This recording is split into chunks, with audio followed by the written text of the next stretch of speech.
Hello, people. Welcome back to the Premium Gist podcast. I am your host, Mercy. I am so glad to have you back. This episode is going to be an interesting one, as you can see from the title. The story is a hot one, right? I hope everyone is doing okay. I hope your day, your week has been amazing. This episode is coming out on a Saturday because I've been having technical issues. I was actually meant to post it 9 a.m. on Saturday, but the issues were still issuing. So now I should post this 5 p.m. on Saturday. So if you listen to this like days later, you might not feel it. But for those who actually listen immediately I post it, I'm so sorry for the delay, guys. Even if there was a delay, I told myself there will actually be an episode every week. I don't care for the technical delays or any issue. An episode must be dropped every week. Okay, that's 2023 energy. Anyway, welcome back. As I said earlier, no time to waste. Let's just get into the story. As the title says, I met a crazy guy at church at a fellowship, and this story is very interesting. Just sit back, grab a cup of tea, a cup of juice, even if it's a cup of water, and relax. If you have chips, if you have snacks, grab it, because this one is going to be a sweet one. Okay? So let's start from the very beginning. On a fateful day, I went for fellowship. This is a midweek fellowship where we meet to pray. And by we, I mean my friends from church. We meet to pray, we watch a sermon, we discuss the sermon, and catch up. It's a close-knit fellowship about a group of, I think, 8 people. And just to mention, this was my old church, by the way. And this experience has nothing to do with the church. This is about an individual that I met in the church. Anyways, I showed up to fellowship as usual to spend time with the people of God. And just to mention as well, this fellowship was in my accommodation complex. So I just had to walk from my flat to the meeting room, not far, so I didn't have to travel. Most of us lived in this accommodation complex, except a few people that had to travel into the accommodation complex. Anyway, fellowship started as usual. And a new guy I hadn't seen before joined. So now, the fellowship came to an end, and usually we will all just eat snacks and watch Netflix. But this particular day, the leader of the fellowship and some other members had to go pray with someone in the other room. So it was just this new guy and I that was left in the room, right? Because others have gone to pray. I think it was a private matter, and I was a new member as well. That's why they couldn't bring me into the matter, because I was fairly new. So they went to pray. It was just this new guy and I in the room, left in the meeting room. And we just started having a conversation like normal human beings. He told me he was a tech bro. But honestly, the majority of the conversation was him talking. He barely asked me any question. He didn't know how to flow in a conversation. You know how when you're talking to someone, they ask you a question, you answer it, you ask it back. It's just basic conversational skills. He lacked that one. But I didn't mind, to be honest, because I was just trying to be nice. Because he's a new member. I just want to make him feel welcome, because when I joined as well, everyone made me feel welcome. People talked to me, people were kind, people were nice, so I just wanted to do the same for another person. If he's left to my introverted self, I won't say anything to him, you know? But I didn't mind at that point. He also found a way to talk about how girls were always eating his money. And in my mind, I was like, bro, be for real. Anyway, I just sat there and listened, because I was really wondering how this conversation led to him talking about how girls just chop his money unprovoked. I was just like, okay. So when those who went to pray came back, I said bye to them and decided to go back to my accommodation. Immediately he noticed I was leaving. He said he was leaving too, which is okay. We walked together to the gate. Because I lived in the accommodation complex and he didn't. He lived outside. So I walked to the gate with him so that I can open the gate for him, because this is a gated accommodation and only those who lived there has the key to open the gate. So I opened the gate for him, said bye. As I was about to walk to my accommodation, he asked for my number and I said no. Because I could tell where this was going and I wasn't interested. Not one bit. I also didn't like his vibe. Like, it's just not, no, bro. Like, I'm not giving you my number. No, I literally just met you today. Like 2 hours ago during this fellowship. Don't ask for my number. He tried to convince me and I said no. I stood my ground, tried to say something like, I just want to call and check up. I was like, no, bro. We'll be checking up on each other at the fellowship. That's enough. Anyway, I said bye to him and went home. All good. Few days later, I was added to the fellowship group chat. Because as I said earlier, I had just joined the fellowship few weeks prior. So they just got around to adding me to the fellowship group chat. I got that notification that I have been added to the group chat.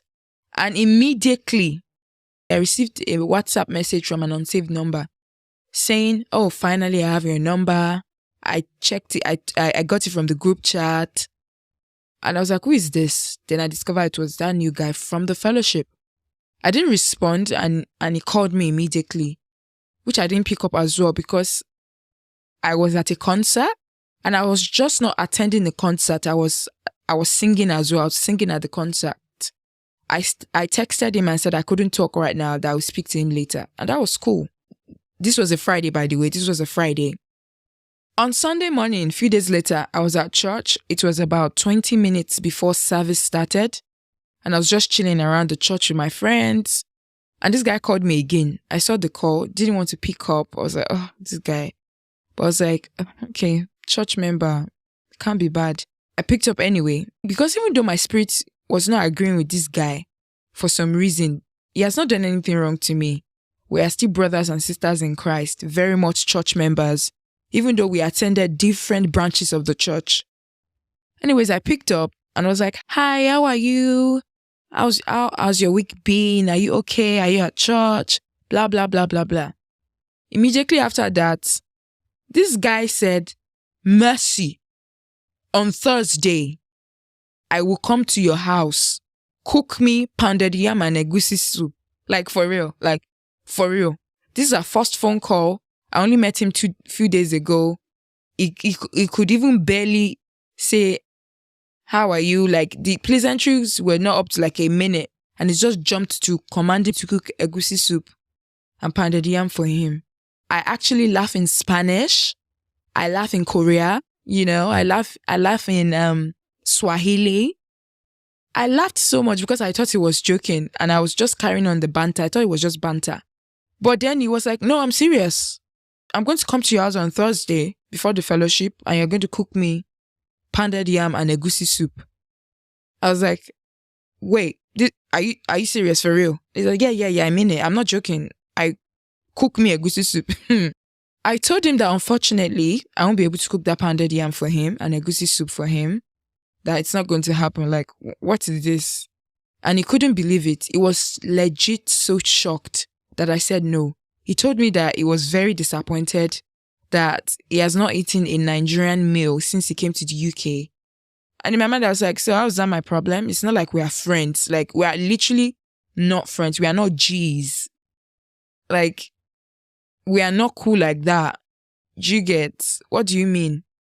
So I said, okay, if you have not eaten a Nigerian meal since you came to the UK, this is a Nigerian restaurant that I order from, which is a lovely Nigerian restaurant. It's expensive, but I order there regularly whenever I'm like, I can't be bothered to cook. I also said, if you can't go to that restaurant, you can cook. I'm very sure at his big age, he can cook Nigerian meals. Like, just cook, bro. And it was like, no, he doesn't want to cook. He doesn't want to go to the restaurant. That he wants my own food. He wants me to cook egusi soup for him. That he wants my food. I was like, well, bro, I'm not cooking for you. Like, even me, when last did I eat egusi and pounded yam? I just want to point out as well that I was at uni at this time. Uni student. When last did I actually eat pounded yam and egusi soup? Are you being for real? Like, be for real. Be for real. The only swallow I ate at uni consistently was eba. And that's because eba is quick. And at uni, I was working, I was juggling a lot of stuff. I needed something quick. So eba, just garri and hot water, it's ready. So that was the only swallow I cooked consistently at uni. If I wanted to eat something else, I usually order from that Nigerian restaurant I mentioned earlier because their food was so good. Anyway, he was very shocked and almost angry. But I ended the call. I was like, anyway, I have to go now because service was getting started. The call ended and I just went about my days like a normal human being. But I think he called me later that day, but I didn't pick up. I told myself that I don't want to speak to this guy again. His vibe is weird. Like my spirit was just not agreeing with him. Even before he asked me to cook pounded yam and egusi for him, I was just, like, please, back it up. Stop talking to me outside of church. Like, I can talk to you in church, but outside of church, stop talking to me. Really? Fast forward to Tuesday, which was 2 days later. I was doing my laundry and I got a call from an unsaved number. During this period, I was applying for jobs, so I thought it could be one of the jobs I applied to calling me. My brothers and sisters, it was this guy. I didn't even give him a name. Let's give him a name. That is typical story time behavior. Let's call him hippopotamus. I'm so sorry. No, calling someone an hippopotamus. No, let's not do that. He's a Yoruba boy, so let's call him Femi. That's not his name, so let's call him Femi. So I pick up the call, this unsaved number, thinking it was one of the jobs I applied to, and it was Femi. First of all, I rolled my eyes. I was like, oh, not this guy again. But I didn't want to hang up because I just want to be nice to my fellow church member, you know? And he started talking rubbish again. The first thing he did was to try and guilt trip me for not cooking for him by saying, and I call myself a Christian, what is wrong with cooking? He just wanted to visit my house, blah, blah, blah. In my mind, I was like, who does this guy think I am? Like, you think you can just manipulate me and guilt trip me to do what I don't want to do? Are you really being serious right now? Like, be for real. Please, be for real. Who are you talking to? All I did was laugh, to be honest. Like, it's either I laughed or I chose violence. It was either of the two. So I was like, I'm not in the mood for violence right now. Let me just laugh and leave this guy alone. He then mentioned that one guy in our fellowship actually cooked for him. And I said, good for you. Call that guy to cook for you again. That's even more appropriate. You're a new guy, I don't know you. It's better for you to relate to a fellow brother. Like, we're actually not friends. Even all my time at uni, barely anybody came to visit me. I'm very particular about my space. And if I actually bring you into my house, I trust you. I'm already very comfortable with you. We've hung out a couple times. I've known you for a while. Before you will step your leg inside my house and actually sit down. Do you get? I'm very much like that. So when he said that, I felt it was like a threat. Are you threatening me right now to come to my house when I just met you last week, bro? Don't do that. Anyway, I just laughed. He ranted about that for a while. And I continued laughing because his audacity was comedy for me. I couldn't believe the audacity. Anyways, after he ranted for a while, he switched. He started talking about how pretty I looked and he wanted to date me. Guys, can you even imagine? After this guy has insulted me, which I didn't even take serious, saying, and I call myself a Christian, blah, blah, blah. He's now saying, oh, by the way, you're very pretty. I'd like to date you.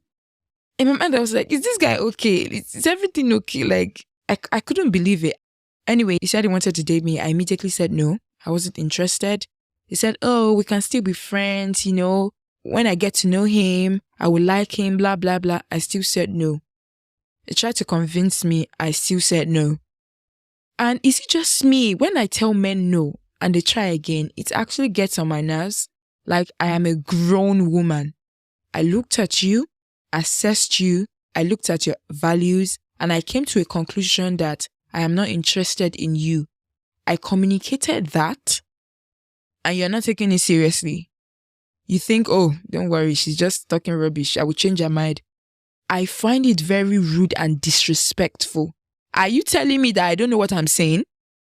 Are you honestly telling me that I don't know what I'm saying? I'm not in my right mind when I told you no. Anyways, kept on going, and at this point I was cooking. Remember, this phone conversation started when I was doing laundry, and now I'm cooking. When he noticed that I was cooking, he said finally that he's going to come over so that he can eat out of the food I was cooking. And I was like, bro, don't come. Bear in mind that my apartment building is gated. And if I have a visitor, I have to walk to the gate to open it for them. So I told him not to come. And I was cooking noodles, by the way. He said, how can I say no to a man? Hey, if only this guy took his time to study me and just be my church friend, he will know that I am not the kind of woman you say that to. I will say no if I want to say no. Like, what do you think this is? Who do you think you're talking to? He went ahead to say all that misogynistic stuff. At this point in my mind, I was like, after this call, I will never speak to him again on the phone. If I see him in church, if I see him at fellowship, I'll be like, hi. Will I just act normal? But outside of that, I will not be speaking to him. Who will pick his call? Definitely not me. Anyway, he continued to threaten that he will show up at my gate and I won't have any other choice. He said that I am not wicked and I won't leave him there. This man does not know me. Bro, not only will I leave you there, I will not feel any remorse because I have told you and I've hammered it into your brain that don't come to my house. Don't come to my house. You cannot force me to do what I don't want to do by using tricks. If you come, you will be there. And the weather was cold at this time as well. So if he stood there, the cold will finish him. After a couple back and forth, he resulted to saying that I am wicked. When that didn't work, he then moved back to flirting with me again. Can you imagine? Like, such a roller coaster. He said he wanted to take me out. I said no. He said, he's going to take me to a restaurant. He's going to spoil me. I'm going to spoil you with money. He was a tech bro, so I'm very sure he had money. Tech bros be having money. Apparently, that's what the streets are saying, that tech bros be having money. But I don't care about your money, bro. Leave me alone. I was like, no, I'm not interested. I'm busy. I won't be able to come. I won't be able to go out with him. By the way, every time I was saying no, I was being respectful, by the way. I never threw one shade at him, even though it was explicitly disrespectful and I was annoyed in my mind. I was like, you know what? I know this guy from church. Let me keep it cool and classy. So after he was trying to flirt with me, I was just tired of the conversation. I was like, and I said to him, you know what? I have to go now. Yeah, it was nice speaking to you. I have to go now. But before I hung up the call, I was like, oh, wait. I want to tell you something. It's good that you are eating noodles now. Make sure you eat well. Because I prefer my women thick in all the right places. You know, you need to gain weight because I prefer my women thick. Guys, I am actually not kidding you. This guy opened his rubbish mouth to say this to me. He opened his mouth to say this to me. I was like, are you being serious? Are you being serious right now? This man opened his filthy mouth to say that to me. Now, if you have seen my pictures or you have met me in person, you know that I'm a skinny babe. And thank God I am secure in my body image. Because imagine he said that to an insecure woman who likes him. Imagine he said that. In fact, let us just imagine that I actually liked him when I saw him. He asked for my number, I gave it to him. He called me and he said this to me. That was the end. Because I know from this statement that he lacked emotional intelligence. He doesn't know how to speak. He's just a very immature and uncultured human being. So whatever likeness I had for him will fly out of the window. In fact, whatever likeness I had for him would have flew out of the window when he commanded me to cook egusi soup for him. Because I'll be thinking, bro, are you being for real right now? You're commanding me to come to my house to cook egusi soup for you. What even if I liked him? At that point, I'll stop liking him. I will stop liking him. And even at the point where he said, oh, you're saying no to a man, I would have been like, yeah, cut the cameras. I'm not interested in you anymore. Right? So imagine he said this to an insecure woman who likes him. Just imagine. Now this woman will be trying to gain weight. No, there's no way it's normal in his brain. Because no normal human being will say that. You're interested in a woman, you like her, and you're making statements like this.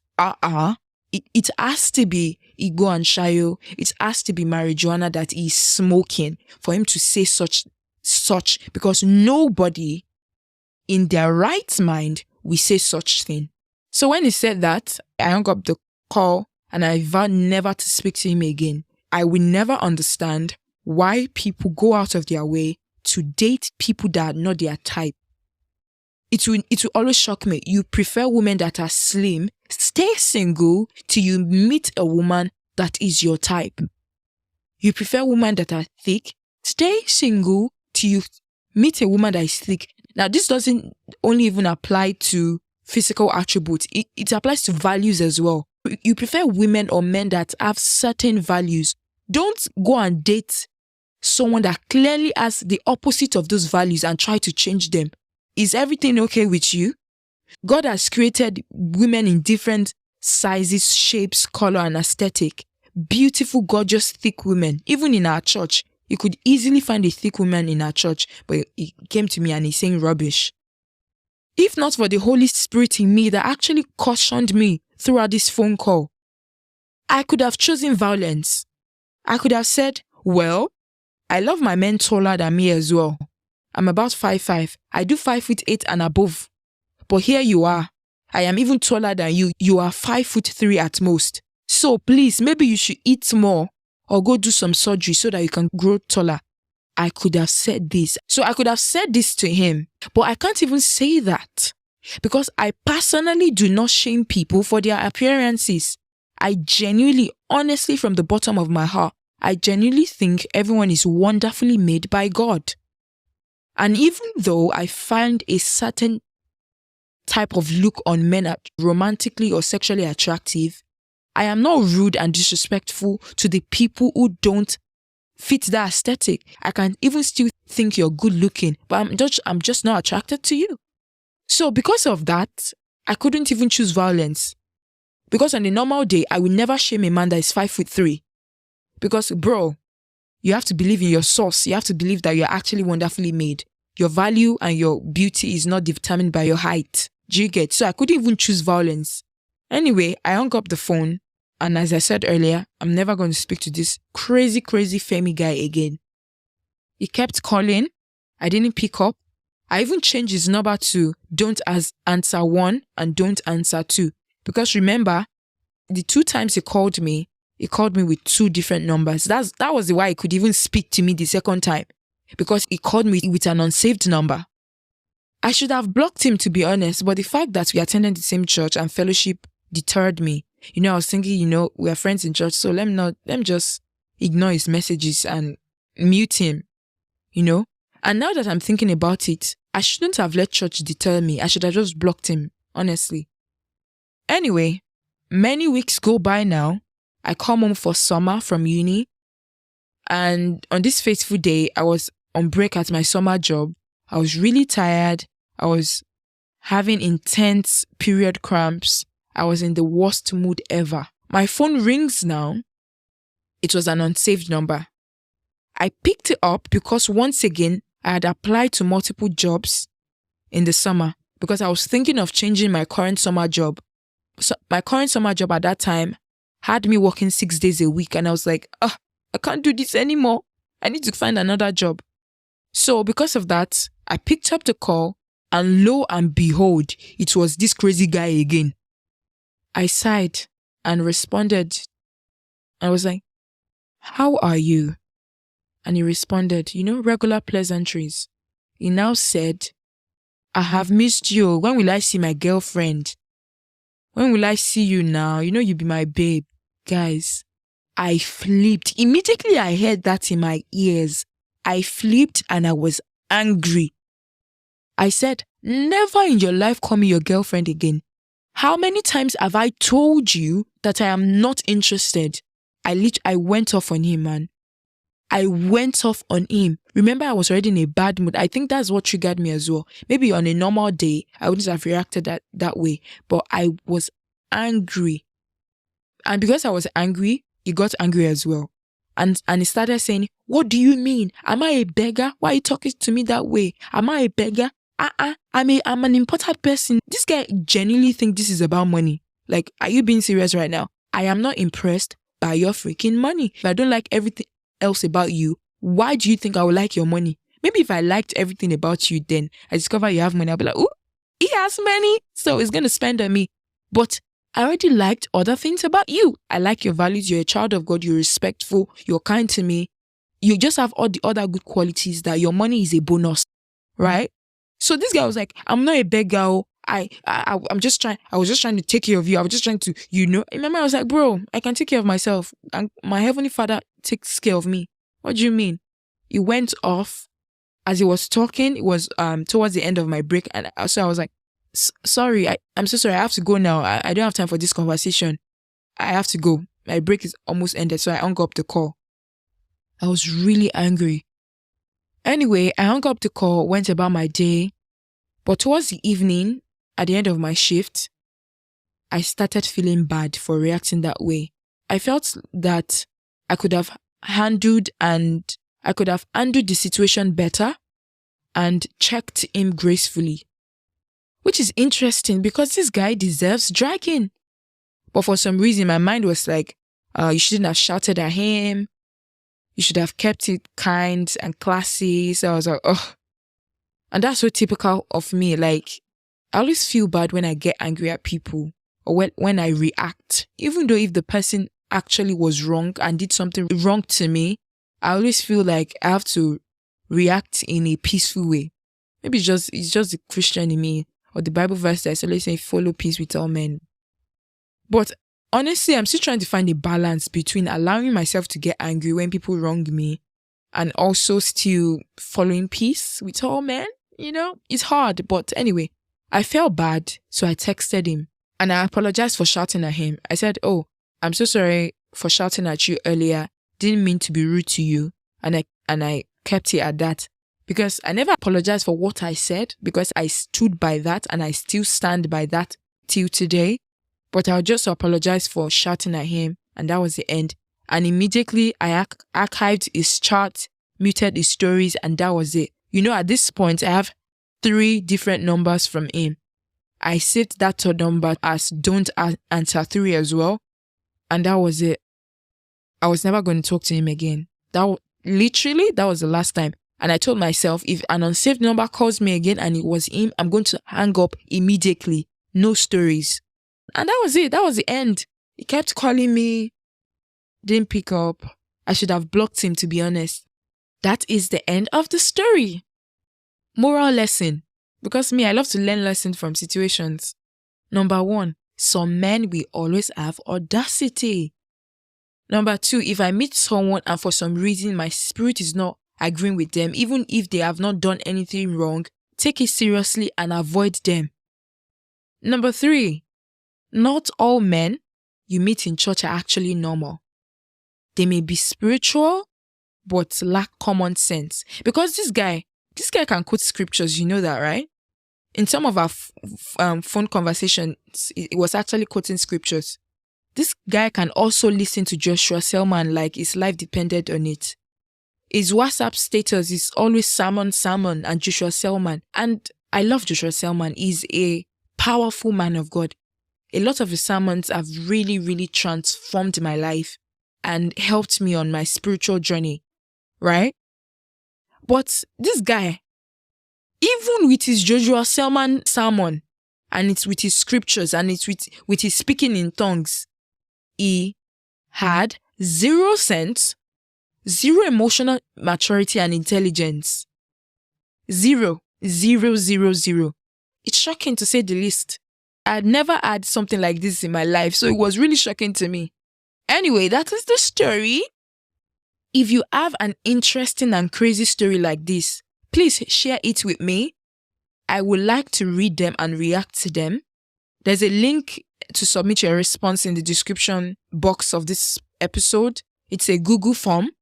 So just click on it and drop your comments, because someone messaged me last week that they weren't able to drop a comment on the podcast platform they used, that it was not working for some reason, and I don't know why that is the case. So I've decided to just use a Google form instead. So if you have a story, click on the link and drop your stories. I'll make a reaction video to your stories and I'll post it either on Instagram or on the Premium Gist Podcast YouTube channel. So subscribe to the YouTube channel and follow Premium Gist Podcast on Instagram and TikTok to know when this drops. Thank you so much for listening. Don't forget to share this episode on social media and tag me. Type Premium Gist Podcast. Thank you very much. And I'll see you in the next episode of Premium Gist Podcast.